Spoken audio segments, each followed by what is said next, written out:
The reception given to Kimura's radical theory of molecular evolution shows that when dash fights orthodoxy to a draw, then novelty has seized a good chunk of space from convention.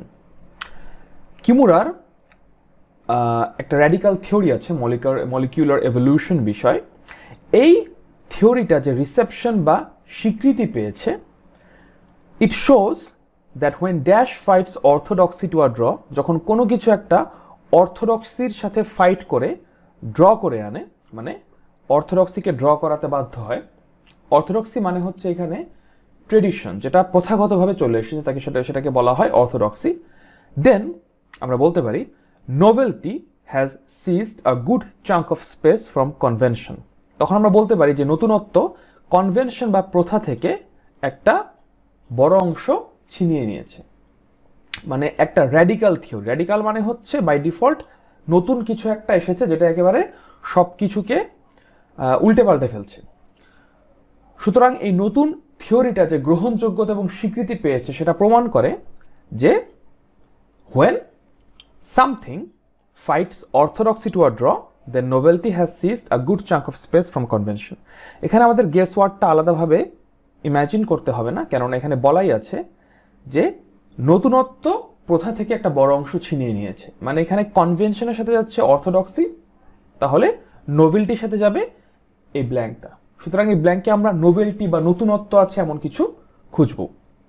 Option choice A, imitation. Imitation মানে নকল করা, নকলের মধ্যে নতুনত্বের কিছুই নেই, কাটা। Reaction হবে না। ডগম্যাটিজম মানে হচ্ছে আপনি যখন প্রথাকে তীব্রভাবে মেনে চলেন, ওটাকে বলা হয় ডগম্যাটিজম। সুতরাং আমরা ঠিক এর উল্টো আইডিয়াটা খুঁজছি। ইনভেনশন মানে নতুন কিছু আবিষ্কার করা, সুতরাং নতুনত্বের আইডিয়ার সাথে এটা যায়, সুতরাং এটা আমরা রাখলাম। কশন না, সুতরাং option choice D is the correct answer choice. Mathematicians have a distinctive sense of beauty. They strive to present their ideas and results in a clear and compelling fashion, dictated by dash as well as by logic. Mathematician বা গণিতবিদদের একটা খুব সৌন্দর্যের একটা distinctive sense আছে। তারা তাদের ideas এবং রেজাল্টগুলোকে clear and compelling ফ্যাশনে পেশ করতে পছন্দ করেন। ঠিক আছে, dictated by dash as well as by logic. দুটো জিনিস দ্বারা তাদের এই রেজাল্টের প্রেজেন্টেশন ডিক্টেটেড হয়, একটা হচ্ছে ব্ল্যাঙ্কে যে জিনিসটা আছে এবং আরেকটা হচ্ছে লজিক। তো এখানে একটা আসলে ওয়ান টু ওয়ান করেসপন্ডেন্সের ব্যাপার আছে। লজিকের সাথে এখানে যায় হচ্ছে ক্লিয়ার অ্যান্ড কম্পেলিং ফ্যাশন। কোনো কিছুকে খুব ক্লিয়ার অ্যান্ড কম্পেলিং ফ্যাশনে পেশ করা মানে হচ্ছে জিনিসটা হচ্ছে লজিক্যালি এয়ার টাইট, অর্থাৎ লজিকের সাথে সেন্টেন্সের এই পরের অংশের ওয়ান টু ওয়ান করেসপন্ডেন্স আছে। তাহলে ব্ল্যাঙ্কের সাথে ওয়ান টু ওয়ান করেসপন্ডেন্স থাকবে বিউটির। ঠিক আছে, সুতরাং এই ব্ল্যাঙ্কে হবে beauty, dictated by logic as well dictated by beauty as well as logic. Okay, option choice A, caprice. Caprice মানে হচ্ছে হুইম, হঠাৎ করে একটা মুডের চেঞ্জ আসা। ঠিক আছে, খামখেয়ালি পনা, এটাকে বলা হয় ক্যাপ্রিস। না, হবে না। এইস্থেটিক্স, ইয়েস, বিউটির একটা খুব বেসিক আইডিয়া হচ্ছে এইস্থেটিক্স, সুতরাং যাই বিউটির কনসেপ্টের সাথে আমরা রেখে দিলাম। অব্লিগেশন বাধ্যতামূলক না, মেথোডোলজি পদ্ধতি না, ইন্টেলেক্ট মানে বুদ্ধিমত্তা না, সুতরাং answer choice B is the right answer choice. Mechanisms develop whereby every successful species can dash its innate capacity for population growth with the constraints that arise through its interactions with natural environment. আচ্ছা, প্রতিটি successful species, প্রতিটি সফল প্রজাতি কিছু mechanisms develop করে। কি করতে? দুটো জিনিসের মাঝে কিছু একটা করতে। একদিকে আছে তার নিজের innate capacity for population growth, তার মধ্যে যে অন্তর্নিহিত ক্যাপাসিটি আছে পপুলেশন গ্রোথের জন্য, জনসংখ্যা বৃদ্ধির জন্য তার মধ্যে যে ইনার ক্যাপাসিটি আছে সেটা হচ্ছে একদিকে। অন্যদিকে the constraints that arise through its interactions with the natural environment, natural এনভায়রনমেন্টের সাথে তার ইন্টারাকশনের থ্রুতে যে কনস্ট্যান্ট বা বাধা বিপত্তিগুলি দাঁড়ায় সেগুলি আছে অপরদিকে। অর্থাৎ একদিকে আছে তার নিজের জনসংখ্যা বৃদ্ধির আকাঙ্ক্ষা, ইনেট ক্যাপাসিটি, অন্যদিকে আছে যে বাধা বিপত্তিগুলি তাকে দমিয়ে রাখার চেষ্টা করছে, অর্থাৎ একটা ফোর্স আপওয়ার্ড আর একটা ডাউনওয়ার্ডস। এই দুইটা বিপরীতমুখী ফোর্সকে তার কিছু একটা করতে হয়, যার জন্য সে কিছু মেকানিজম ডেভেলপ করে। কি করতে হয়? আমরা বলতে পারি যে যেহেতু ফোর্স দুইটা বিপরীতমুখী, আমরা বলতে পারি যে ব্যালেন্স করার চেষ্টা করে প্রতিটি সফল প্রজাতি, অর্থাৎ mechanisms develop whereby every successful species can balance its innate capacity for population growth on the one hand and the constants on the other. এই দুটো জিনিসকে, এই দুটি বিপরীতমুখী প্রক্রিয়াকে সে ব্যালেন্স করার চেষ্টা করে, অর্থাৎ আমাদের গেস ওয়ার্ড হতে পারে balance. Now let's go to the answer choice. Option চয়েসে এনহ্যান্স মানে বৃদ্ধি করা না, রিপ্লেস মানে প্রতিস্থাপন করা না, প্রডিউস মানে প্রডিউস করা না, সারপ্যাস মানে ছাড়িয়ে যাওয়া না। বাই ডিফল্ট আপনার অপশন চয়েস থাকছে ই, রিকনসাইল। রিকনসাইল মানে হচ্ছে দুটি বিপরীতমুখী জিনিসের মধ্যে সমঝোতা করার চেষ্টা করাকে বলা হয় রিকনসিলিয়েশন। এটা খুবই একটা হাই ফ্রিকোয়েন্সি জিআরই ওয়ার্ড এবং এটা আপনাদেরকে মাথায় রাখতে হবে। এবং yes, option choice E is the correct answer choice. We have yet to dash the assessment of Canada's biodiversity. কানাডার জীববৈচিত্র্যের অ্যাসেসমেন্ট নিয়ে আমাদেরকে কিছু একটা করতে হবে। তো সেটা কি শুরু করব না শেষ করব? We have yet to finish or we have yet to start the assessment of Canada's biodiversity. শুধুমাত্র এই সেন্টেন্স পড়ে আসলে কিছুই বলা যাবে না। So we have to keep reading. Most of the vertebrates have been assessed. বেশিরভাগ মেরুদণ্ডী প্রাণীর অ্যাসেসমেন্ট শেষ হয়ে গেছে, but our challenge will be the assessment of invertebrates and plants. কিন্তু আমাদের চ্যালেঞ্জ কি হতে যাবে? The assessment of invertebrates and plants. অমেরুদণ্ডী প্রাণী এবং গাছপালা, এই দুটোর অ্যাসেসমেন্ট শেষ করতে আসলে চ্যালেঞ্জ হয়ে যাবে। সুতরাং এতটুকু পরে আমরা বুঝতে পারলাম ব্ল্যাঙ্ক ওয়ানে কি হবে। ব্ল্যাঙ্ক ওয়ানে হবে we have yet two finish the assessment of Canada's biodiversity because clearly the assessment has started. কিছু দূর কিন্তু কাজ এগিয়েও গেছে, মেরুদণ্ডী প্রাণীর অ্যাসেসমেন্ট শেষ। So we have yet to finish. This task is dash not only because of the high number of species but also because of the diversity, each species requiring a different approach. এই কাজটা কিছু একটা হতে যাবে। এটা কি সোজা হবে না কঠিন হবে সেটা আসলে কারণ দুটো দেখে আমাদেরকে বলতে হবে। দুটো কারণ দেওয়া হচ্ছে, নট অনলি বাট অলসো স্ট্রাকচারের মাধ্যমে। কারণ নাম্বার 1 হচ্ছে the number of species is high, প্রজাতির সংখ্যা বেশি, অনেক বেশি। এবং রিজন নাম্বার 2 হচ্ছে ডাইভার্সিটির কারণে, বৈচিত্র্যের কারণে each species requires a different approach. এক একটা স্পিসিসের অ্যাসেসমেন্ট শেষ করতে এক এক ধরনের অ্যাপ্রোচ নিতে হবে। কেননা বিকজ অফ ডাইভার্সিটি, বৈচিত্র্যের কারণে। কারণ এক একটা স্পিসিস এক এক রকম বলি, আমাকে এক একটা স্পিসিসের জন্য এক এক ধরনের অ্যাপ্রোচ নিতে হবে। সুতরাং এই দুটি কারণ অ্যানালিসিস করে আমরা দেখতে পাবো যে এই দুটি কারণ কিন্তু আসলে টাস্ককে সোজা করবে না, বরং কঠিন করবে। The task is going to be difficult. কিন্তু এখানে যেহেতু চ্যালেঞ্জ শব্দটি দেওয়া আছে অ্যাসেসমেন্টের বিষয়ে, at least for the assessment of invertebrates and plants, তাহলে আমাদের ব্ল্যাঙ্ক 2 এর জন্য গেস ওয়ার্ড হতে পারে challenging. The task is challenging not only because of the high number of species but also because of the diversity, each species requiring a different approach. So our guess words can be for blank 1 finish and for blank 2 challenging. Okay, blank 1 option choice A initiate মানে শুরু করা না, আমরা শেষের দিকে যাচ্ছি। complete yes পেয়ে গেছি। limit মানে সীমিত করা না। blank 2 option choice D repetitious মানে হচ্ছে পুনরাবৃত্তি করতে হয় এমন না, trivial মানে অগুরুত্বপূর্ণ না। সুতরাং by default answer choice F daunting, which is a close synonym of challenging.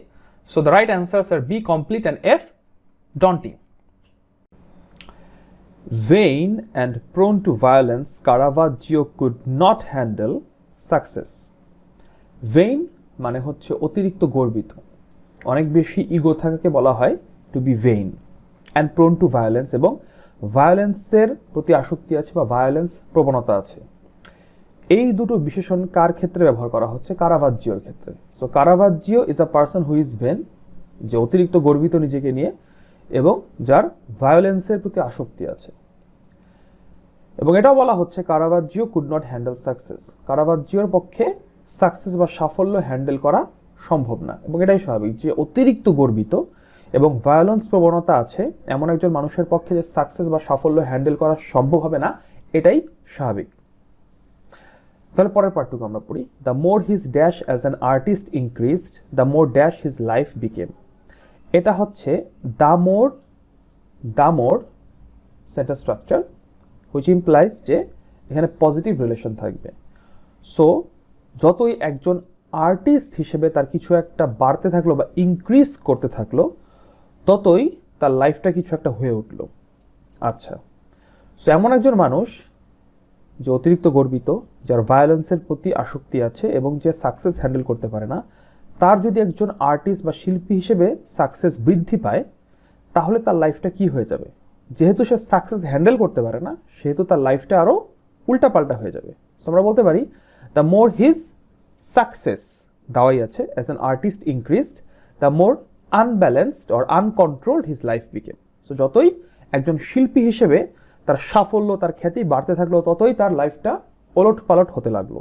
ঠিক আছে? সো আওয়ার গেস ওয়ার্ডস আর for blank 1 success and for blank 2 unbalanced.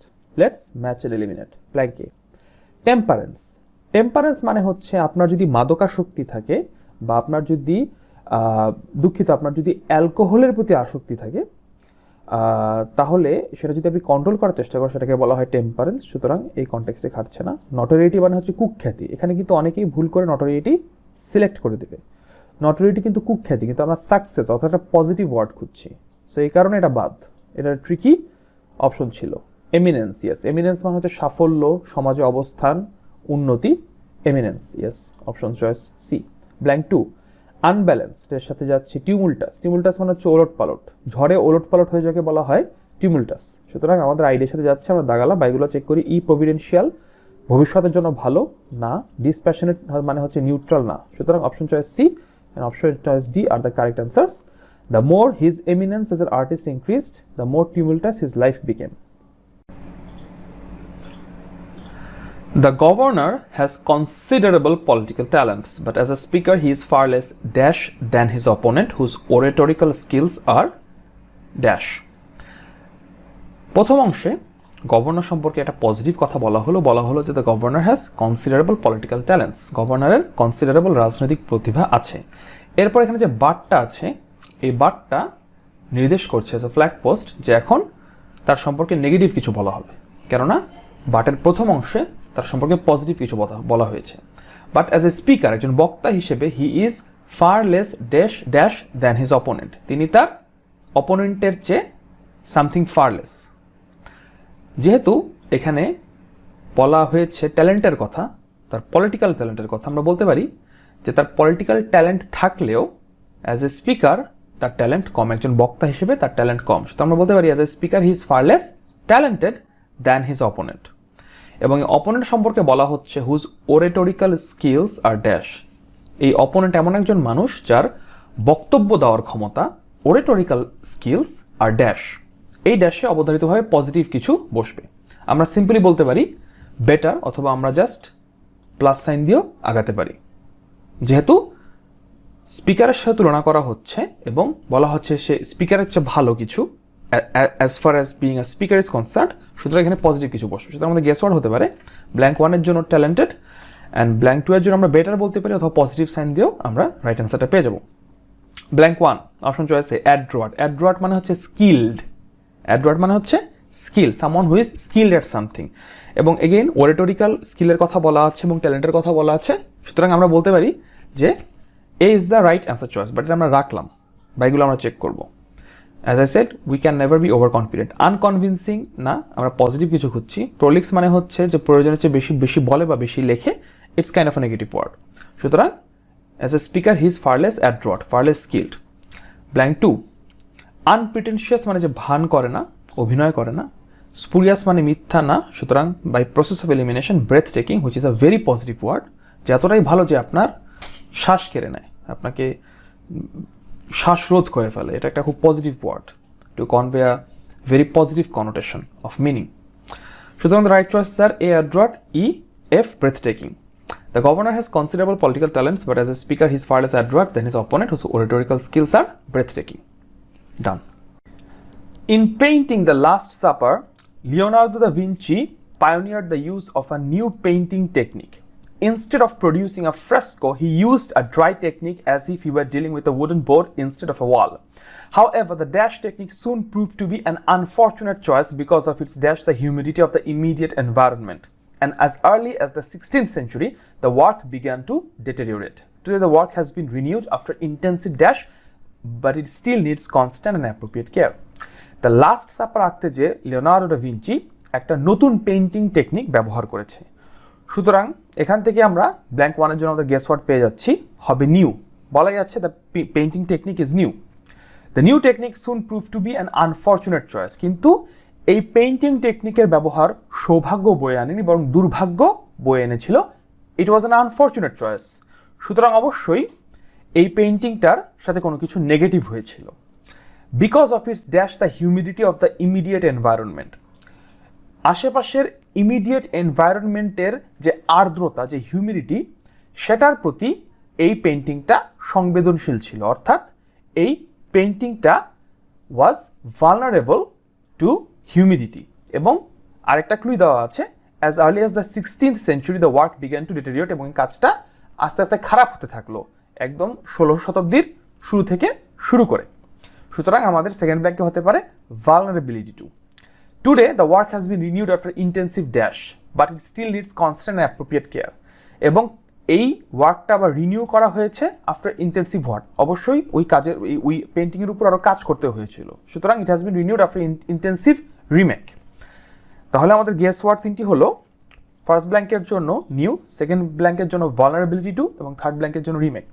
Let's check and eliminate. Blank 1 option চয়েসে reliable না, নিউর সাথে যায় না। Revolutionary আমরা রাখি, এটা নতুনত্ব অবশ্যই প্রকাশ করছে, বাট এগেইন কিছুটা সমস্যা আছে। আমরা পরেরটাও পড়ি। Option choice C experimental, yes, এক্সপেরিমেন্টালের সাথে আসলে আরো বেশি যায়। The new work is anything new is experimental. আচ্ছা, ভালনারেবিলিটি টু এর সাথে সবচেয়ে ভালো মতো যায় অপশন ব্ল্যাঙ্ক 2 এর susceptibility too, which is basically a synonym for vulnerability too. Resistant যদি থাকতো এই পেইন্টিংটা হিউমিডিটির এগেনস্টে, তাহলে জিনিসটা খারাপ হয়ে যেত না। কাটা অ্যাফিনিটি মানে আকর্ষণ না। ব্ল্যাঙ্ক 3 জি এক্সামিনেশন না। এইচ রেস্টোরেশন, ইয়েস, পেইন্টিংটাকে রিস্টোর করতে হয়েছে। আই রিহ্যাবিলিটেশন না, যদিও রিহ্যাবিলিটেশন এখানে একটা ট্র্যাপ হিসেবে রাখা হয়েছে। পেইন্টিংটাকে আসলে রিহ্যাবিলিটেট করেন। রিহ্যাবিলিটেট মানে হচ্ছে কাউকে এক জায়গা থেকে উঠিয়ে এনে আরেকটা জায়গায় বসতি স্থাপন করে বলা হয় রিহ্যাবিলিটেশন। সুতরাং C, D and H are the right answer choices. Scientists formerly believed that the rocky planets Earth, Mercury, Venus and Mars were created by the rapid gravitational collapse of a dust cloud, a deflation giving rise to a dense orb. Scientists-রা formerly মানে previously একটা থিওরিতে বিশ্বাস করত, এবং সেই থিওরিটি হলো যে আমাদের চারপাশে যে রকি প্ল্যানেটগুলি আছে, মানে Earth, Mercury, Venus, this rocky planets were created by the rapid gravitational collapse of a dust cloud. মানে হচ্ছে একটা ধুলার বালির একটা ক্লাউড র্যাপিডলি কোলাপস করে, মানে খুব কুইকলি কোলাপস করে এই রকি প্ল্যানেটগুলি ক্রিয়েট হয়েছে। সো এই যে ডিফ্লেশনটা, মানে এই কোলাপসটা আসলে একটা ডেন্স অর্ব ক্রিয়েট করেছে। প্রথমে একটা বড় ধুলার একটা ক্লাউড ছিল, সেটা খুব কুইকলি কোলাপস করে ডিফ্লেট করে একটা ডেন্স অর্ব হয়ে গিয়েছে, এবং এই ডেন্স অর্বগুলি হচ্ছে আমাদের rocky planets Earth, Mercury, Venus and others. তো এই ভিউটাতে সায়েন্টিস্টরা আগে বিশ্বাস করতো। That view was challenged in the 1960s when studies of moon craters revealed that these craters were caused by the impact of objects that were in great abundance about 4.5 billion years ago, but whose number appeared to have quickly decreased shortly thereafter. আচ্ছা, তো এই বিশ্বাসটা বা এই ভিউটা চ্যালেঞ্জের শিকার হয় 60-এর দশকে, যখন মুন ক্রেটার বিষয়ে কিছু স্টাডি করা হয়। মুন ক্রেটার মানে হচ্ছে মুনের মধ্যে বিশাল বিশাল কিছু গর্ত পাওয়া গেছে, বিশাল সাইজের গর্তকে বলা হয় ক্রেটার। এবং এই ক্রেটারগুলো নিয়ে রিসার্চ করে দেখা গেছে যে this craters were caused by the impact of objects that were in great abundance about 4.5 billion years ago. মানে আজ থেকে 4.5 বিলিয়ন বছর আগে এই অবজেক্টগুলি প্রচুর পরিমাণে ছিল, যে অবজেক্টগুলির ইম্প্যাক্ট খেয়ে বা ধাক্কা খেয়ে এই গর্তগুলি বা ক্রেটারগুলি ক্রিয়েট হয়েছে। এগুলি they were in great abundance in about like 4.5 billion years ago, but এদের সংখ্যা এর পরপরই কুইকলি ডিক্রিজ করে বা কমে আসে। আচ্ছা, this observation rejuvenated Otto Schmidt's 1944 theory of accretion. এই যে অবজারভেশনটা, মুন ক্রেটারের এই যে অবজারভেশনটা রিজুভেনেট করে, জাগিয়ে তোলে একটা লুকিয়ে থাকা একটা থিওরিকে। 1944 সালে থিওরি অফ অ্যাক্রিশন নামে একটা থিওরি দিয়েছিল অটো স্মিথ নামে একজন বিজ্ঞানী। এই থিওরিটাকে জাগিয়ে তোলে, ঠিক আছে? তো থিওরি অফ অ্যাক্রিশন কি নিয়ে?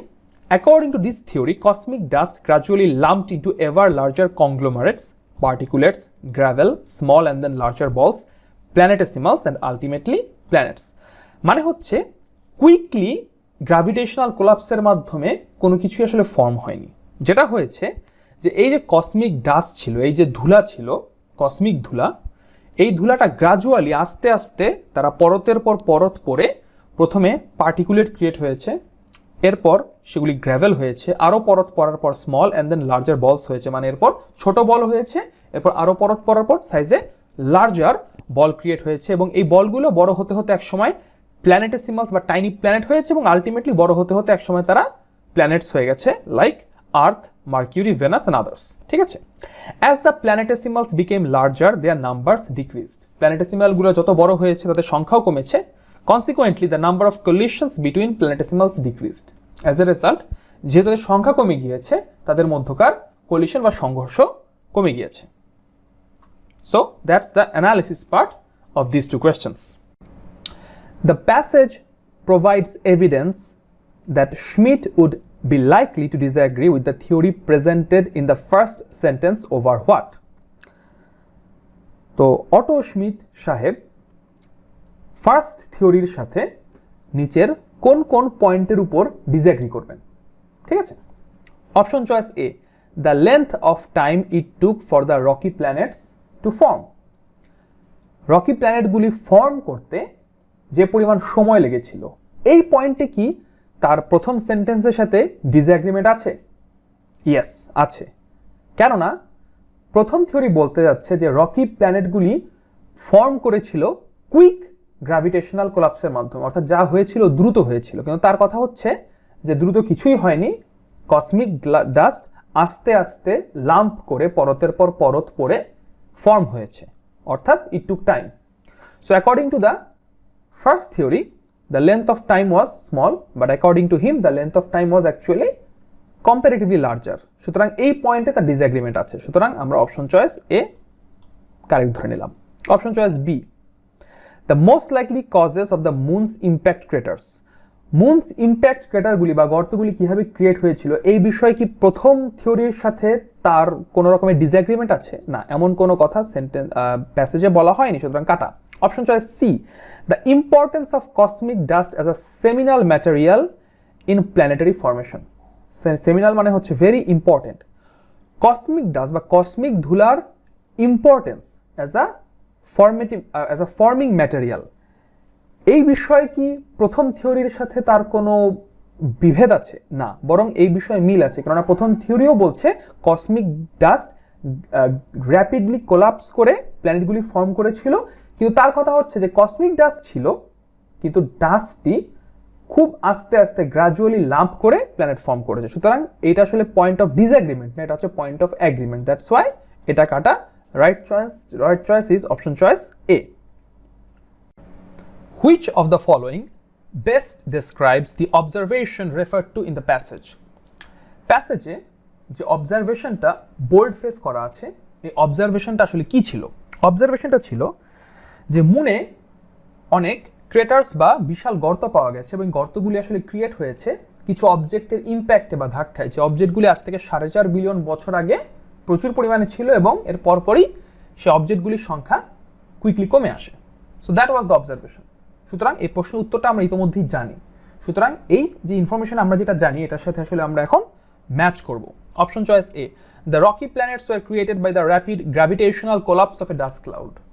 এটা হচ্ছে আপনার এই রকি প্ল্যানেট ফরমেশনের থিওরি নাম্বার 1, এটা কিন্তু অবজারভেশনটা না, সুতরাং কাটা। B, certain features of the moon's surface are impact craters caused by collisions with objects such as planetesimals. প্ল্যানেটেসিমালের সাথে ধাক্কা খেয়ে বা ইম্প্যাক্টে মুনের সারফেসে ক্রেটারগুলি ক্রিয়েট হয়েছিল। এটা কি অবজারভেশন ছিল? না, এটা অবজারভেশন ছিল না, প্ল্যানেটেসিমালের কথা তখনও আসেনি। Option choice C, the rocky planets were formed by a slow accretion of cosmic dust into increasingly larger bodies. It is the theory of accretion of Otto Schmidt. This is not the observation. Kata. D, the number of objects colliding with the moon appears to have been high for a while and then rapidly diminished. Yes. যেই অবজেক্টগুলি মুনের সাথে সংঘর্ষ করছিল, collide করছিল, তাদের সংখ্যা কিছু সময়ের জন্য হাই ছিল, এবং এর পরপরই তাদের সংখ্যা র্যাপিডলি কমে আসে বা ডিমিনিশ করে। That was the observation. সুতরাং আমাদের অ্যান্সার পেয়ে গেছি, but let's not be overconfident and also check The last option choice E. There are far fewer planetesimals in existence today than there were about 4.5 billion years ago. আজ থেকে 4.5 billion বছর আগের চেয়ে এখন প্ল্যানেটেসিমালের সংখ্যা কম। This is not the observation এবং এই বিষয়ে কোনো কথা আসলে বলা হয়নি। সুতরাং option choice D is the right answer choice. The transplantation of organs from one individual to another normally involves two major problems. এক ইন্ডিভিজুয়াল থেকে আরেক ইন্ডিভিজুয়ালে অর্গান ট্রান্সপ্ল্যান্ট করতে গেলে নর্মালি দুটো মেজর প্রবলেমের সম্মুখীন হতে হয়। Problem number 1, organ rejection is likely unless the transplantation antigen of both individuals are nearly identical. আপনার অর্গান রিজেক্ট হয়ে যাবে যদি না এই দুই ইন্ডিভিজুয়ালের, ডোনরের আর রিসেপ্টরের ট্রান্সপ্ল্যান্টেশন অ্যান্টিজেন নিয়ারলি আইডেন্টিক্যাল হয়, অর্থাৎ অলমোস্ট সমানে সমান না হলে অর্গান রিজেক্ট হয়ে যাবে। Problem number 2, the introduction of any unmatched transplantation antigens induces the development by the recipient of donor-specific lymphocytes that will produce violent rejection of further transplantations from that donor. বেশ বড় একটা problem, মানে বেশ বড় একটা sentence, কি বলা হচ্ছে ঠিক প্রপারলি বোঝা যাচ্ছে না। So let me break it down by using a diagram. ধরুন এটা হচ্ছে আপনার ডোনর 1 এবং রিসেপ্টর 1। ডোনর 1 এবং রিসেপ্টর 1 এর ট্রান্সপ্ল্যান্টেশন অ্যান্টিজেন ম্যাচ করে না। এই ট্রান্সপ্ল্যান্টেশন অ্যান্টিজেন ম্যাচ না করা সত্ত্বেও আপনি কি করলেন, ডোনর 1 থেকে রিসেপ্টর 1-এ পাঠিয়ে দিলেন কিডনি। এই একটা কিডনি গেল, যেহেতু ট্রান্সপ্ল্যান্টেশন অ্যান্টিজেন মিলছে না সেহেতু এই কিডনি আপনার রিজেক্ট হয়ে যাবে। শুধু তাই না, এই ডোনর 1 যে শুধুমাত্র রিজেক্ট করবে তা না, সে রিজেক্ট করে তার বডির লিম্ফোসাইটগুলা ডোনর 1 স্পেসিফিক লিম্ফোসাইট ক্রিয়েট করবে, অর্থাৎ এই রিসেপ্টর 1 এর বডির লিম্ফোসাইটগুলো ডোনর 1-কে চিনে ফেলবে। এর পরবর্তীতে আপনি যদি ডোনরের বডি থেকে অন্য আর যে কোনো কিছু পাঠানোর চেষ্টা করেন, আপনি যদি আপনি লিভার পাঠানোর চেষ্টা করেন বা স্কিন পাঠানোর চেষ্টা করেন বা প্যানক্রিয়াস পাঠানোর চেষ্টা করেন, আপনি যাই পাঠানোর চেষ্টা করেন না কেন ও কিন্তু এখন ডোনর 1-কে চিনে ফেলেছে এবং রিসেপ্টর 1 এর বডিতে ডোনর 1 স্পেসিফিক লিম্ফোসাইট ক্রিয়েট হয়েছে। সুতরাং এই সবগুলা বাকি ট্রান্সপ্ল্যান্টও রিজেক্ট হয়ে যাবে। So these are the two normal problems or two normal rules of organ transplantation from one individual to another. Acha. However, we have found that among many strains of rats, these normal rules of transplantation are not obeyed by liver transplant. এখানে আমরা দেখতে পেলাম যে এই রুলের একটা exception আছে, normal রুলের exception আছে, এবং এক্সেপশনটা হচ্ছে যে কিছু কিছু র্যাটের প্রজাতির ক্ষেত্রে লিভার ট্রান্সপ্ল্যান্ট করার সময় এই বেসিক দুইটা রুল মেনটেন করা হয় না। আচ্ছা, তাহলে তাদের ক্ষেত্রে কি হয়? Not only are liver transplants never rejected, but they even induce a state of donor-specific unresponsiveness, a donor-specific unresponsiveness in which subsequent transplants of other organs such as skin from that donor are accepted permanently. অর্থাৎ কিছু কিছু specific র্যাটের ক্ষেত্রে শুধুমাত্র যে আপনার, আমি যদি এখান থেকে লিভার পাঠাই, শুধু যে আপনার লিভার একসেপ্ট হয়ে যাবে তা না, মরার উপর খাড়ার ঘাড় মতো এই রুলের সেকেন্ড ব্যতিক্রমও ঘটে যাবে। অর্থাৎ ডোনর 1 স্পেসিফিক লিম্ফোসাইট ক্রিয়েট হওয়ার বদলে ডোনর 1 স্পেসিফিক আনরেসপন্সিভনেস ক্রিয়েট হবে, যার ফলাফল হিসেবে পরবর্তীতে আপনি লিভার, স্কিন, প্যানক্রিয়াস যাই পাঠান না কেন সব কিছু একসেপ্টেড হয়ে যাবে। অর্থাৎ রুল দুটোর একটাও খাটছে না। আপনি যদি ফার্স্টে লিভার পাঠান তাহলে লিভারটাও আপনার একসেপ্ট হয়ে যাবে ট্রান্সপ্ল্যান্টেশন অ্যান্টিজেন না মিলার পরেও, এবং ডোনর স্পেসিফিক লিম্ফোসাইটের বদলে ডোনর স্পেসিফিক আনরেসপন্সিভনেস ক্রিয়েট হবে, যেখানে পরবর্তীতে স্কিন, প্যানক্রিয়াটিস, কিডনি আপনি যাই পাঠাবেন সে একসেপ্ট করে নেবে। অর্থাৎ রুল 1, রুল 2 কোনোটাই মেনটেন করছে না সাম স্ট্রেনস অফ র্যাটস। আচ্ছা, এটা বুঝলাম আমরা। তাহলে এটা কেন হচ্ছে? আওয়ার হাইপোথিসিস ইজ দ্যাট, অর্থাৎ তাদের একটা রিজেন্ট গেস ওয়ার্ক আছে। হাইপোথিসিস মানে হচ্ছে রিজেন্ট সায়েন্টিফিক গেস ওয়ার্ক। এই হাইপোথিসিস দুটি কি? 1, many strains of rats simply cannot mount a sufficiently vigorous destructive immune response using lymphocytes to outstrip the liver's relatively great capacity to protect itself from immune response damage. অর্থাৎ আমরা যদি এখানে বুঝতে চাই, ধরুন এটা হচ্ছে আপনার রিসেপ্টর 1-এ যে লিভারটা গিয়েছে, এখন এই লিম্ফোসাইটগুলা আপনার কি করে, ইমিউন রেসপন্স ড্যামেজ ক্রিয়েট করার জন্য এই লিভারকে অ্যাটাক করে। কিন্তু লিভারের নিজের একটা ক্ষমতা আছে, ক্যাপাসিটি আছে নিজেকে প্রোটেক্ট করার। সুতরাং এই যে লিম্ফোসাইটগুলি আছে তাকে অ্যাটাক করে, এই অ্যাটাকের বিপরীতে সে নিজেকে প্রোটেক্ট করতে পারে। সেটা হচ্ছে রিজন নাম্বার 1, যে আপনার এই লিভারটা অ্যাকসেপ্টেড হয়ে যায়। What is reason number 2?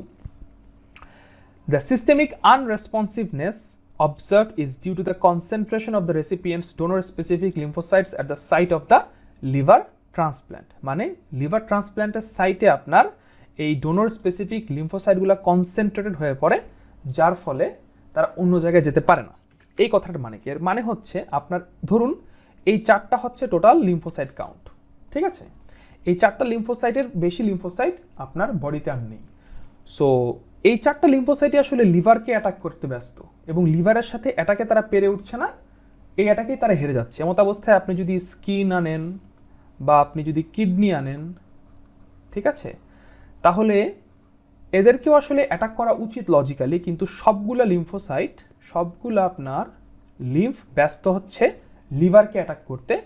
এদেরকে তখন অ্যাটাক করার জন্য আসলে আর কোনো সৈন্য বা আর কোনো লিম্ফোসাইট যেতে পারে না, যার কারণে এগুলাও আসলে অ্যাকসেপ্টেড হয়ে যায়। এবং এটাই হচ্ছে সেই ডোনর স্পেসিফিক আনরেসপন্সিভনেস, কেননা সকল লিম্ফোসাইট বিজি লিভারকে আক্রমণ করতে, এবং লিভারের সাথে আক্রমণেই তারা এমনিতে হেরে যাচ্ছে। স্কিন বা কিডনিকে আক্রমণ করার মতো সৈন্য বা লিম্ফোসাইট তাদের আর বাকি নেই। এই দুটো কারণেই আসলে এই যে নর্মাল যে দুটো রুল আছে, এই দুটো রুলের একটাও লিভার ট্রান্সপ্লান্টের ক্ষেত্রে খাটে না for some strains of rats. So this is basically the whole passage analysis. I hope you The primary purpose of the passage is to treat the accepted generalizations about organ transplantation in which of the following ways? Organ transplantation বিষয়ে যে দুটো accepted generalization আছে, এই দুটো জেনারেলাইজেশনকে এই প্যাসেজের main purpose কিভাবে treat করা, এই প্রশ্নের উত্তর কিন্তু আমরা জানি। এই প্যাসেজে এই যে দুটো অর্গান ট্রান্সপ্লান্টেশন বিষয়ক accepted generalization আছে, এই দুটো জেনারেলাইজেশনের লিমিটেশন নিয়ে আলোচনা করা হয়েছে। অর্থাৎ এই দুটো জেনারেলাইজেশন কোন কোন ক্ষেত্রে খাটে না বা কোন স্পেসিফিক ক্ষেত্রে খাটে না, সেই ক্ষেত্রটা নিয়ে কিন্তু আসলে কথা বলা হয়েছে। সুতরাং this passage basically presents the limitations of this two accepted generalisations. এই প্রশ্নের উত্তর জেনে আমরা আগাবো। Option choice A, explicate their main features. এই দুটো অ্যাকসেপ্টেড জেনারেলাইজেশনের মেন ফিচারকে কি ব্যাখ্যা করা হয়েছে? না, এটা মেন পারপাস না। Suggest an alternative to them, না, কোনো রকমের অল্টারনেটিভ সাজেস্ট করা হয়নি। C, examine their virtues and limitations. হ্যাঁ, অবশ্যই কিন্তু লিমিটেশন নিয়ে কথা বলা হয়েছে। সুতরাং এটা একটা trap in the sense that virtue বা তাদের গুণ কি ছিল, গুণ নিয়ে কিন্তু কথা বলা হয়নি। ফোকাস করা হয়েছে তাদের লিমিটেশন বিষয়ে, যে কিছু স্ট্রেন অফ র্যাটের ক্ষেত্রে এই অ্যাকসেপ্টেড জেনারেলাইজেশন দুটো খাটে না। সুতরাং এই ট্র্যাপ অ্যান্সারটাও বাদ। Option choice D, criticize the major evidence use to support them. এই দুটো অ্যাকসেপ্টেড জেনারেলাইজেশনকে যে সকল মেজর এভিডেন্স দিয়ে সাপোর্ট করা হয়েছে, এদেরকে কি এখানে ক্রিটিসাইজ করা হয়েছে? না, কমপ্লিটলি রিলেভেন্ট এমন কিছু এখানে করা হয়নি। Option choice C by default বাকি থাকলো। Present findings that qualify them. Qualify মানে হচ্ছে লিমিটেড করা, সীমাবদ্ধ করা। হ্যাঁ, অবশ্যই এখানে এমন একটা ফাইন্ডিং পেশ করা হয়েছে যেখানে এই দুটো অ্যাকসেপ্টেড জেনারেলাইজেশন খাটে না। Of course, it presents findings that qualify them. সুতরাং option choice E is the right answer choice. It can be inferred from the passage that the author believes that an important difference among strains of rats is what? বিভিন্ন র্যাটের স্ট্রেইনের মধ্যে বা প্রজাতির মধ্যে কি একটা important difference আছে যেটা আপনি এই প্যাসেজ থেকে ইনফার করতে পারেন। অর্থাৎ এটা হচ্ছে একটা ইনফারেন্স কোয়েশ্চেন, এবং বাই ডিফল্ট ইনফারেন্স কোয়েশ্চেন আপনি আগে থেকে কিছু জানবেন না, আপনাকে অপশন চয়েসগুলি পড়তে হবে এবং পড়ে আসলে আপনাকে ওইখান থেকে ইনফারেন্সের কাজটা করতে হবে। এটা আমি আগে থেকেই বলে রাখলাম, is kind of a difficult question. বিভিন্ন র্যাটের স্ট্রেনের মধ্যে কি ইম্পর্টেন্ট ডিফারেন্স আছে? সাইজ অফ দ্য লিভার, তাদের লিভার সাইজের মধ্যে ইম্পর্টেন্ট ডিফারেন্স আছে? না, এমন কোনো কথার প্যাসেজে বলা হয়নি বা আমরা ইনফার করতে পারি না। Constitution of their skin, similarly এটাও বাদ। বিভিন্ন র্যাট স্ট্রেনের স্কিন কনস্টিটিউশন নিয়ে বা স্কিন কীভাবে ফর্ম হয়েছে এটা নিয়ে কোনো কথা বলা হয়নি, বা তাদের মধ্যে কোনো ইম্পর্টেন্ট ডিফারেন্স থাকলেও সেটা প্যাসেজে উল্লেখ নেই। Option choice C, strength of their immune response reaction. হ্যাঁ, এটা কিন্তু একটু লুকোছাপাভাবে কিন্তু বলা আছে যে কিছু র্যাট আছে যাদের immuno response reaction is not strong enough যে নতুন একটা লিভার আসলে ট্রান্সপ্লান্টেশন অ্যান্টিজেন মিলে নাই এমন একটা ডোনর থেকে যদি আপনি লিভার নেন, সেই লিভারকে অ্যাটাক করে রিজেক্ট করে দিতে পারবে, ঠিক আছে? সো তাদের immune response reaction is not strong enough to reject the liver, এটা বলা আছে। সুতরাং that is actually an important difference which is the strength of the immuno response reaction এবং স্ট্রেংথ অফ র্যাটস। যাদের ইমিউন রেসপন্স রিয়াকশনটা আসলে week, তারা লিভারটা reject করতে পারে না, এবং যার ফলাফল হিসেবে এই যে দুটো অ্যাকসেপ্টেড রুল আছে, সেই দুটা রুলের একটাও এক্ষেত্রে খাটে না। সুতরাং এটা কিন্তু আমরা আসলে ইনফার করতে পারি। It's a very difficult inference, but that is the only possible answer choice. বা এগুলো আমরা দেখি। সেন্সিটিভিটি অফ দ্য অ্যান্টিজেন্স, না এই নিয়ে কোনো কথা বলা হয়নি। অ্যাডাপ্টেবিলিটি অফ দ্য লিম্ফোসাইটস নিয়ে কোনো কথা বলা হয়নি। সুতরাং option choice C is the right answer choice. And mind you, it is a difficult GRE standard passage question. According to the hypothesis of the author, after a successful liver transplant, the reason that rats do not reject further transplants of other organs from the same donor is what? Transplantation antigen match করে নাই এমন একটা donor থেকে যখন successfully আপনি liver transplant করেন, তারপর সেই সেম ডোনর থেকে অন্যান্য অর্গান আপনি ট্রান্সপ্ল্যান্ট করতে গেলে সেগুলো রিজেক্ট হয়ে যায় না কেন, এই বিষয়ে অথরের হাইপোথিসিসটা কি ছিল এটা কিন্তু আমরা জানি। অথরের হাইপোথিসিস ছিল যে আপনার এই যে সকল লিম্ফোসাইট আছে সেগুলো লিভার ট্রান্সপ্ল্যান্টের সাইটেই বিজি ফাইট করতে, এবং এই ফাইটেই তারা পেরে উঠছে না। এমত অবস্থায় আপনি যদি স্কিন বা কিডনি আনেন, এই স্কিন বা কিডনিকে অ্যাটাক করার মতো লিম্ফোসাইট আসলে সে স্পেয়ার করতে পারে না, সবাই আসলে এখানেই ব্যস্ত, এখানেই কনসেন্ট্রেটেড, যার কারণেই আপনার স্কিন কিডনি সবই কি হয়ে যায়, আপনার অ্যাকসেপ্টেড হয়ে যায়। So that is basically the reason. সুতরাং এটা জেনেই আমরা আগাবো। Option choice A, transplantation antigens of the donor and the recipient become match, না তাদের ট্রান্সপ্লান্টেশন অ্যান্টিজেন ম্যাচ হয়ে যায়, লিভার ট্রান্সপ্লান্ট সাকসেসফুল হওয়ার পর এমন কোনো কথা বলা নেই। Lymphocytes of the recipient are weakened by the activity of the transplanted liver. এটা kind of a trap question, কেননা লিম্ফোসাইটের অ্যাক্টিভিটি উইক হয়ে যায় ট্রান্সপ্ল্যান্টেড লিভার দিয়ে এমনটা না। বলা আছে যে লিম্ফোসাইটগুলা আপনার ট্রান্সপ্ল্যান্টেড লিভারের সাথে ফাইটে পেরে ওঠে না, ইমিউনো রেসপন্স রিয়াকশন দিয়ে পেরে ওঠে না, এই কথা বলা আছে। বাট লিম্ফোসাইটের অ্যাক্টিভিটি উইকেন হয়ে যায় এমন কোনো কথা বলা নেই, কাটা। Subsequently, transplanted organ is able to repair the damage caused by the recipient's immune response reaction. Subsequently, আপনি যে ট্রান্সপ্ল্যান্ট করবেন যে অর্গানগুলি, সেগুলো ড্যামেজ রিপেয়ার করে, এ কারণে অ্যাকসেপ্টেড হয়ে যায়, না এমন কোনো কথা বলা হয়নি। Transplanted liver continues to be the primary locus for the recipient's immune response reaction. Exactly.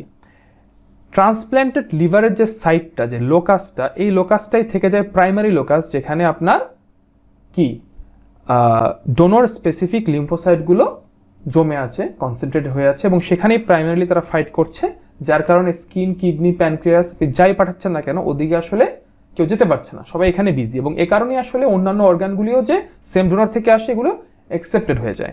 সুতরাং option choice D is the right answer choice. আমরা এটা চেক করি। Recipient is unable to manufacture the lymphocytes necessary for the immune response reaction, না এইটা যদি সত্যি হয়েও থাকে এমন কোনো কথা প্যাসেজে বলা নেই, বা অথরের হাইপোথিসিস এটা ছিল না। সুতরাং D is the right answer choice. Which of the following new findings about strains of rats that do not normally reject liver transplants, if true, would support the author's hypothesis? যে সকল strain of rat normally liver transplant reject করে না, মানে যাদেরকে ব্যতিক্রম হিসেবে এই প্যাসেজে যাদের কথা বলা হয়েছে, তাদের ক্ষেত্রে নিচের কোন নিউ ফাইন্ডিংটি বা নিচের কোন ইনফরমেশনটি যদি সত্যি হয়ে থাকে তাহলে অথরের হাইপোথিসিসের পক্ষে সাপোর্ট পাওয়া যাবে। So let's check them. Option choice A, stomach transplants are accepted by the recipient in all cases. সকল কেসে যদি রেসিপিয়েন্টের দ্বারা স্টোমাক ট্রান্সপ্ল্যান্ট অ্যাকসেপ্টেড হয়ে যায়, তাহলে কি অথরের হাইপোথিসিসের পক্ষে কোনো সাপোর্ট বা সমর্থন পাওয়া যাবে? I think not. এটা আসলে আমাদেরকে কিছুই বলছে না। Increasing the strength of the recipient's immune response reaction can induce liver transplant rejection. আপনি যদি রেসিপিয়েন্টের ইমিউন রেসপন্স রিয়াকশন বাড়িয়ে দেন, তাহলে এই যে লিভার ট্রান্সপ্ল্যান্টটা এসেছে ডোনর থেকে, সেটা রিজেক্ট হয়ে যাবে। নাও দিস ইজ ইন্টারেস্টিং, এটা একটু আমরা দেখি। আমাদের লজিকটা কি ছিল? আমাদের লজিকটা ছিল যে এই ধরেন এই চারটা লিম্ফোসাইট মিলে লিভারকে অ্যাটাক করতে এসেছে, কিন্তু লিভারের নিজের একটা ক্যাপাসিটি আছে নিজেকে প্রোটেক্ট করার। সুতরাং এই যে চারটা লিম্ফোসাইট মিলে ইমিউন রেসপন্স রিয়াকশন দিচ্ছে, সেটাকে ফাইট করে টিকে যাওয়ার ক্ষমতা লিভারের আছে বলে লিভারটা অ্যাকসেপ্টেড হয়ে যাচ্ছে। এখন অথরের হাইপোথিসিস যদি সত্যি হয়, তাহলে ইমিউন রেসপন্স রিয়াকশনটা উইক বলে এটা হচ্ছে। এখন আপনি যদি ইমিউন রেসপন্স রিয়াকশনটাকে স্ট্রং করে দেন, মানে 4টার জায়গায় আপনি যদি 5, 6, 7, 8, 9, 10 এরকম চতুর্দিক থেকে লিম্ফোসাইট দিয়ে এটাকে আক্রমণ করেন লিভারকে, তাহলে অথরের হাইপোথিসিস যদি সত্যি হয় তাহলে লিভারটা কিন্তু রিজেক্টেড হয়ে যাবে, কারণ এখন আপনি ইমিউন রেসপন্স রিয়াকশনটাকে স্ট্রং করে দিয়েছেন। সো লিভারের পক্ষে আর এখন নিজেকে প্রোটেক্ট করার সম্ভব না, যার কারণে সে রিজেক্টেড হয়ে যাবে। সুতরাং ইয়েস, এই নিউ ফাইন্ডিংটা যদি সত্যি হয়, অপশন চয়েস বি যদি সত্যি হয়, তাহলে আমরা বলতে পারি যে অথরের হাইপোথিসিসের পক্ষে সমর্থন পাওয়া গেছে। Option choice C, preventing lymphocytes from being concentrated at the liver transplant produces acceptance of skin transplants. আপনি যদি লিভার ট্রান্সপ্ল্যান্ট সাইটে এই লিম্ফোসাইটকে কনসেন্ট্রেটেড হতে না দেন তাহলে স্কিন ট্রান্সপ্ল্যান্ট অ্যাকসেপ্টেড হয়ে যায়। এটা কি অথরের হাইপোথিসিসকে সমর্থন দেয়? আমরা আবার আমাদের ডায়াগ্রামে ফিরে যাই। দেখুন, আপনি বললেন যে এই 4টা লিম্ফোসাইট বা 5টা লিম্ফোসাইট যতগুলি আছে, আপনি এদেরকে কনসেন্ট্রেট হয়ে দিলেন না। আপনি বললেন যে না, তুমি এই 3জন তোমরা থাকো, তুমি যে স্কিনকে অ্যাটাক করো। যদি তাহলে এটাই সত্যি হয় যে আপনি এমনভাবে একটা ম্যাথোডোলজি আবিষ্কার করলেন বা ওষুধ আবিষ্কার করলেন যেটা লিভারের সাইটের সকল লিম্ফোসাইটকে কনসেন্ট্রেট হতে দেবে না, বাকিগুলোকে ছড়িয়ে ছিটিয়ে পড়তে বলবে, তাহলে কিছু তো স্কিনের কাছে যাবে, তাহলে স্কিন না তখন রিজেক্টেড হয়ে যাবে। ঠিক আছে, স্কিন তো তখন আর অ্যাকসেপ্টেড হবে না। অর্থাৎ এখানে যদি বলা থাকতো যে এই কনসেন্ট্রেটেড হতে না দেওয়ার ফলাফল হিসেবে রিজেক্টেড হয়ে যাচ্ছে, অ্যাকসেপ্টেড না স্কিন ট্রান্সপ্ল্যান্ট, তাহলে আমরা বলতে পারতাম যে অপশন চয়েস সিও আসলে অথরের হাইপোথিসিসের পক্ষে সাপোর্ট দিচ্ছে। বাট এখানে বলা আছে অ্যাকসেপ্টেন্স, উল্টো ঘটনা ঘটছে। মানে এখানে যখন লিম্ফোসাইট স্পেয়ার করা হয়েছে এবং লিম্ফোসাইট যে স্কিন ট্রান্সপ্ল্যান্টকেও আক্রমণ করছে, তাতে করে উল্টো আরও সেটা অ্যাকসেপ্টেড হয়ে যাচ্ছে। সুতরাং এটা অথরের হাইপোথিসিসকে সমর্থন করে না, বরং অথরের হাইপোথিসিসকে বিপদে ফেলে দেয়। সুতরাং option choice C is also incorrect. সুতরাং B is the only answer choice from this question. The passage mentions which of the following as being a characteristic of seasonal ice? নিচের কোনটি seasonal ice এর characteristic? দেখুন, এটা একটা multiple answer question, MAQ. So that means that more than one answer choice can be the right answer choice. সুতরাং এটা মাথায় রেখে আমাদেরকে চেক করতে হবে। Option choice A, it is similar in appearance to perennial ice. এটা দেখতে perennial আইসের মতোই। হ্যাঁ, এটা সত্যি, কেননা বলা আছে যে টু দ্য আনট্রেন্ড আই, এখানে বলা আছে যে to the untrained eye all sea ice looks similar. Appearance দুটোরই same, seasonal ice and perennial ice. এটা ঠিক আছে। Option choice B, it is typically filled with fine vein like channels. না, এটা সত্যি না, কেননা এখানে বলা আছে যে if the ice survives this pockets of brine drain out through fine vein like channels. অর্থাৎ যদি আইসটা সার্ভাইভ করে তাহলেই এই ফাইন ভেন লাইক চ্যানেলগুলা ক্রিয়েট হয়, ফর্ম হয়। সুতরাং এটা হচ্ছে পেরেনিয়াল আইসের ক্যারেক্টারিস্টিক, সিজনাল আইসের না। সুতরাং বি কাটা। C, it taste saltier than perennial ice. Yes, কেননা পেরেনিয়াল আইসে আপনার fine vein like channel create হয়, যেটা দিয়ে আপনার কি হয়, ব্রাইন যে আছে সেটা বের হয়ে যায়। এবং এই ফাইন ভেন লাইক চ্যানেল যেহেতু সিজনাল আইসে থাকে না, সুতরাং it taste saltier than perennial ice. Option choice C is also correct. সুতরাং A and C are the right answer choices. In the context in which it appears, fine most nearly means what? এটা একটা vocab in context question, মানে সেন্টেন্সের কনটেক্সটে এই fine যে বোল্ডফেস করা আছে, এই ফাইন শব্দের মানে কি হতে পারে? এখানে চ্যানেলগুলোকে, যে সূক্ষ্ম চ্যানেল দিয়ে ব্রাইনটা বের হয়ে যায়, সেগুলোকে বলা হয়েছে ফাইন। সুতরাং ফাইন বলতে আসলে এখানে সূক্ষ্ম এর কনসেপ্ট কি বোঝানো হচ্ছে। সুতরাং এই কনটেক্সট মাথায় রেখে আমাদেরকে দেখতে হবে। এখন এ অ্যাকসেপ্টেবল না, গ্রহণযোগ্যতার প্রশ্ন আসছে না, এলিগেন্ট না, প্রেসাইজ। এখানে এটা অনেকে এই ভুলটা করবে, সবাই মনে করবে প্রেসাইজ অ্যান্সার। প্রেসাইজ মানে কিন্তু সূক্ষ্ম না, প্রেসাইজ মানে হচ্ছে সঠিক। ঠিক আছে, সুতরাং এটা কাটা। পিওর বা পুত পবিত্রের কথা বলা হচ্ছে না। অ্যান্সার চয়েস ই স্মল। হ্যাঁ, সূক্ষ্মের কনসেপ্টের সাথে আসলে স্মলটা যায়। So E is the right answer choice. The average temperature of the lobster-rich waters of the coast of Falkland has been increasing for some years. ফোকল্যান্ডের কোস্টাল এরিয়ার যে ওয়াটার, সেটা হচ্ছে লবস্টার রিচ, মানে হচ্ছে লবস্টারে সমৃদ্ধ, এবং এই কোস্টাল ওয়াটারের অ্যাভারেজ টেম্পারেচার গত কয়েক বছর ধরে বাড়ছে। In warmer water lobsters grow faster. আরেকটা ইনফরমেশন আমরা পেলাম যে উষ্ণ পানিতে লবস্টার কুইকলি সাইজে বড় হয়। In particular lobster larvae take less time to reach the size at which they are no longer vulnerable to predation by young cod, the chief threat to their survival. Particularly লবস্টারের যে বাচ্চাগুলি আছে তারা quickly বড় হয়ে এমন একটা সাইজে পৌঁছে যায় যে সাইজে আর ইয়াং কড বা কড মাছের পক্ষে তাদেরকে আর শিকার করা সম্ভব হয় না, এবং এই কড মাছ হচ্ছে the chief threat to the survival, তাদের অস্তিত্বের সবচেয়ে বড় হুমকি, কেননা এই কড মাছগুলি বাচ্চাগুলিকে আগে খেয়ে ফেলতো। কিন্তু এখন কুইকলি লবস্টারগুলি গায়ে গতরে বড় হয়ে যাচ্ছে বলে এই কড মাছ আর তাদেরকে শিকার করতে পারছে না। ঠিক আছে, সুতরাং এই দুটো ইনফরমেশন হচ্ছে আমার এই প্রম্পটের ফ্যাক্ট বা প্রেমিস। সুতরাং এতটুকু আমরা চ্যালেঞ্জ করতে পারবো না। এই ফ্যাক্টের উপর ভিত্তি করে কি ডিসিশনে আসার চেষ্টা করা হচ্ছে।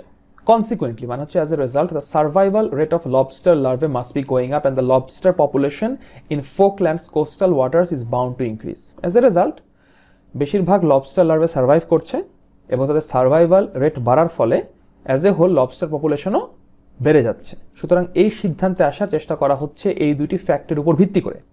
নাও what is the question, which of the following if true most seriously weakens the argument.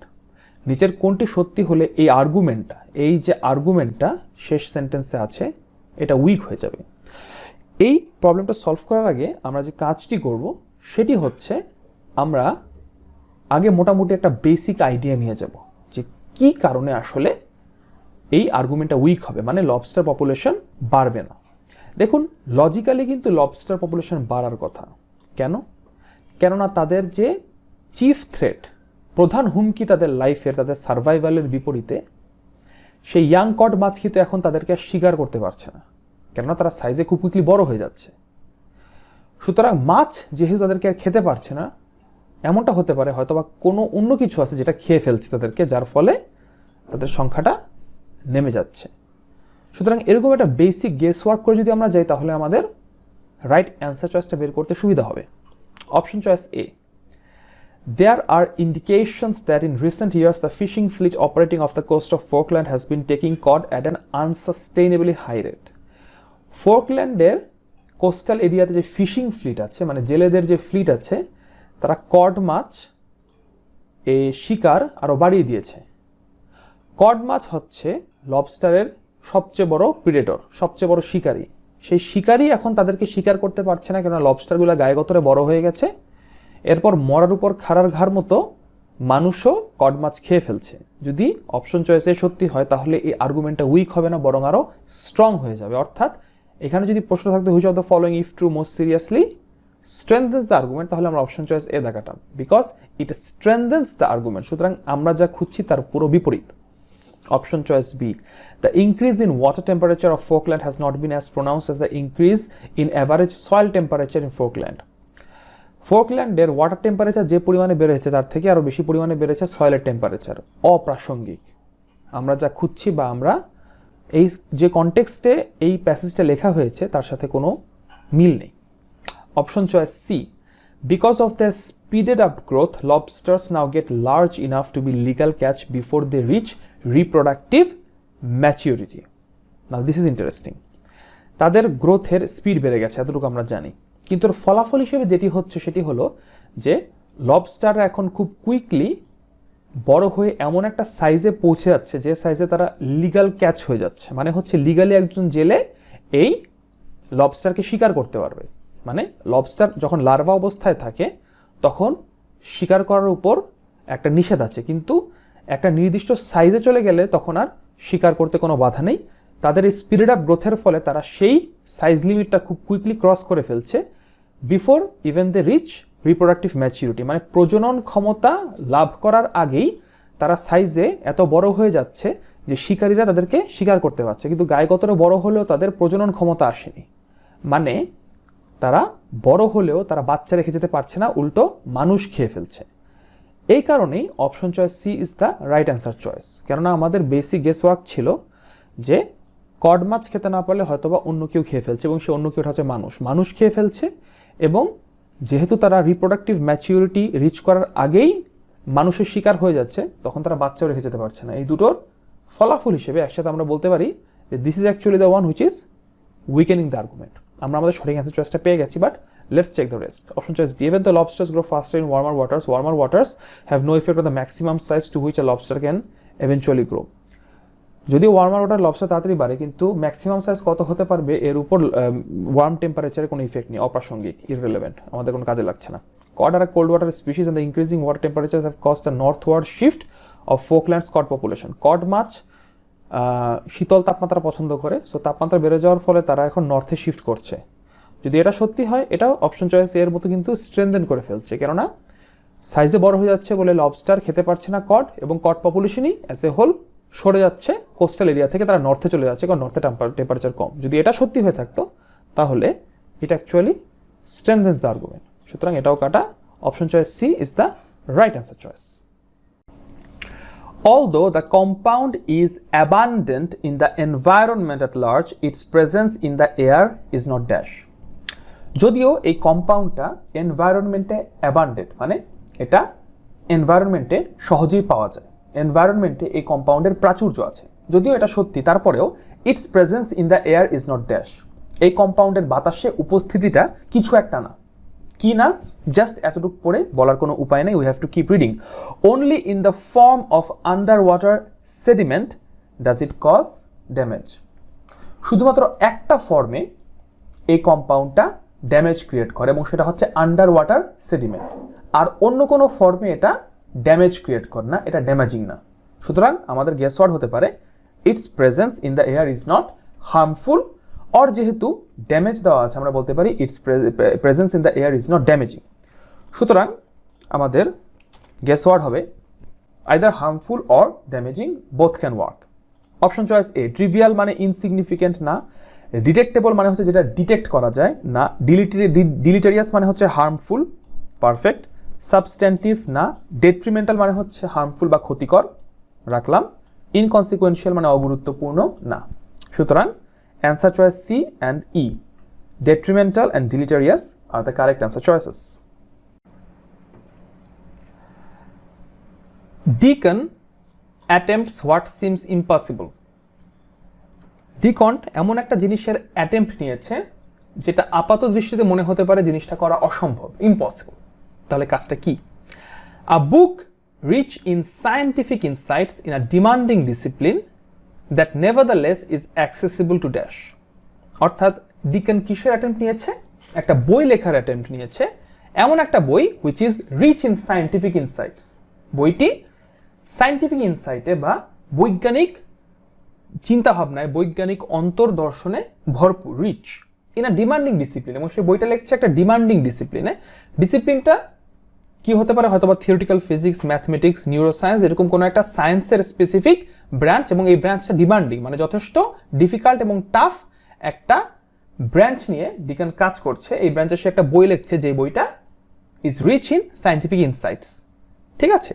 But এই দুটো ম্যাসিভ নেগেটিভ থাকার পরেও that book is nevertheless accessible to dash. তাহলে বইটা কাদের কাছে অ্যাক্সেসিবল? অ্যাক্সেসিবল মানে হচ্ছে বইটা পড়ে কারা বুঝতে পারবে যে বইটা আসলে কি বলা হয়েছে। What would make this book impossible? আমাদেরকে এখানে একটু কমন সেন্স খাটাতে হবে যে বইটা আসলে একটা স্পেসিফিক ডিমান্ডিং ডিসিপ্লিনে লেখা হয়েছে, সায়েন্সের, and the book is rich in scientific insights.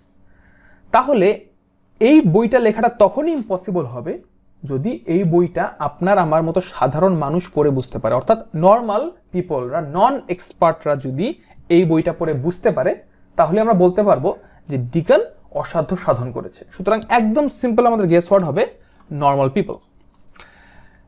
Option choice A. Sceptic মানে সংশয়বাদী না, এক্সপার্টের উল্টা আমরা খুঁজছি, নন এক্সপার্ট খুঁজছি না, নন স্পেশালিস্ট, ইয়েস আমরা একটা পেয়ে গেছি যে স্পেশালিস্ট না। জিলেট মানে হচ্ছে ধর্মান্ধ না, অথরিটি না, অথরিটির কথা বলা হচ্ছে না, লে পার্সন মানে হচ্ছে সাধারণ জনগণ, আম জনতা। সুতরাং option choice C and F are the correct answer choices. In film studies, a visually oriented discipline that is dash backlit close-ups, eyeline matches and voyeuristic gazes, scholars have often been tone deaf to the sound of music. Film studies হচ্ছে এমন একটা discipline যেটা হচ্ছে visually oriented, এবং এই visually oriented ডিসিপ্লিনের সাথে তিনটা উদাহরণ টানা হয়েছে। উদাহরণ তিনটি হলো ব্যাকলিট ক্লোজআপস।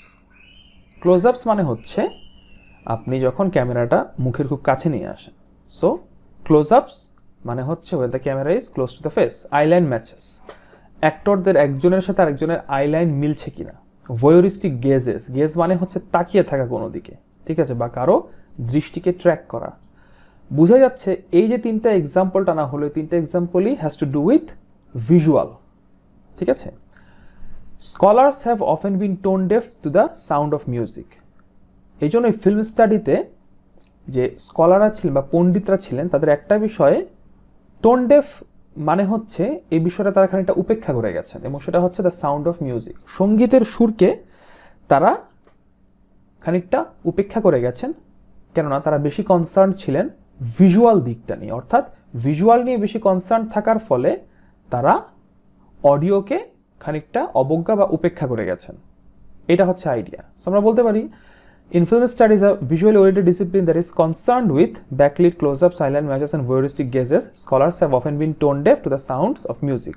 ভিজুয়াল নিয়ে বেশি বা ভিডিও নিয়ে খুব বেশি পরিমাণে চিন্তাভাবনা করতে যে অডিওর কথা ভুলে গেছে।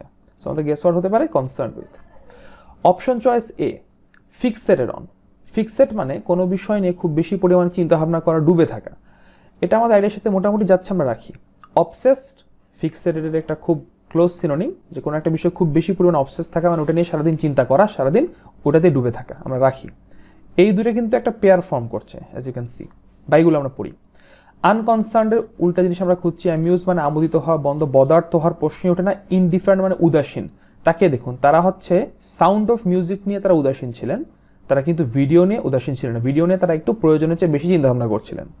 সুতরাং অপশন চয়েসে fixated on, B obsessed with, A B are the right answer choices.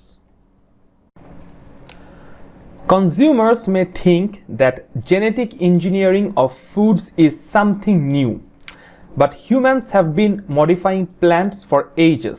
The dash is not that new genes are introduced, but that genes can now be moved from one species to another. যারা consumer তারা এটা চিন্তা করতেই পারে যে genetic engineering of foods, খাবারের genetic engineering is something new, এটা নতুন কিছু। কিন্তু humans have been modifying plants for ages, মানুষ প্ল্যান্ট মডিফাই করে আসছে সেই অনেক দিন ধরে। সুতরাং এই জেনেটিক ইঞ্জিনিয়ারিং অফ ফুডস নতুন কিছু না, এটা অনেক দিন ধরেই চলে আসছে, যদিও কনজিউমাররা এই ভুল ধারণাটা রাখতে পারে। The dash is not that new genes are introduced, but that genes can now be moved from one species to another. নতুনত্বটা এখানে না যে নিউ জিনস আর ইন্ট্রোডিউসড, নতুন জিন ইন্ট্রোডিউস করা হচ্ছে, নতুনত্বটা এখানে না। তাহলে নতুনত্বটা কোথায়? It is in that genes can now be moved from one species to another. এখন জিন এক প্রজাতি থেকে আরেক প্রজাতিতে ট্রান্সফার করা যায়, মানে হয়তোবা আপনি গাছপালা থেকে মানুষে অথবা মানুষ থেকে গাছপালায় ট্রান্সফার করতে পারবেন। সুতরাং নতুনত্বটা হচ্ছে এখানে। সুতরাং এই সেন্টেন্সের কনটেক্সট থেকে আমরা বুঝতে পারছি যে ব্ল্যাঙ্কে হবে something new, because genetic modification is not new, what is new is the cross species transfer, ঠিক আছে। সুতরাং এখানে নতুনের নাউন ফর্মটা হবে, যেটা হচ্ছে আপনার নোভেলটি। তাহলে আমরা মিলিয়ে দেখি কোনটার সাথে যায়। অপশন চয়েস এ নোভেলটি আমাদের চয়েসের সাথে পারফেক্টলি মিলে গেছে, আমরা রাখলাম। কোয়ান্ডারি মানে সমস্যা না, অ্যাডভান্টেজ মানে সুবিধা না, ইনোভেশন হ্যাঁ নোভেলটির সাথে যায়, নতুন কিছু রাখলাম। ডিসক্রিপেন্সি মানে অসামঞ্জস্য না, প্রেডিকামেন্ট মানে ঝামেলা না। সুতরাং এ অ্যান্ড ই, দুঃখিত, A and D are the right answer choices.